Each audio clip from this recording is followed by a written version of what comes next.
মাগুরায় ৮ বছরের শিশু ধর্ষণের ঘটনায় দায়ের করা মামলার বিচার ১৮০ দিনের মধ্যে শেষ করার নির্দেশ দিয়েছেন হাইকোর্ট।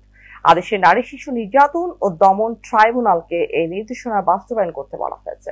রোববার সকালে বিচারপতি ফারাহ মাহবুব ও বিচারপতি দেবাশিস রায় চৌধুরীর দ্বৈত বেঞ্চ হয়ে এই আদেশ দেন। এর আগে রোববার একই বেঞ্চ ধর্ষণের শিকার শিশুটির সকল ছবি সামাজিক যোগাযোগ মাধ্যম থেকে অপসারণের নির্দেশ দেওয়া হয়। আদেশে বাংলাদেশ টেলিযোগাযোগ নিয়ন্ত্রণ কমিশনের বিটিআরসি কর্তৃপক্ষকে তাৎক্ষণিকভাবে এই নির্দেশ বাস্তবায়ন করতে বলে হাইকোর্ট। এদিকে শিশু ধর্ষণের ঘটনার ৩ দিন পর গেল শনিবার ৪ জনকে আসামি করে মামলা দায়ের করা হয়েছে। শিশুটির মা সদর থানায় মামলাটি দায়ের করেন।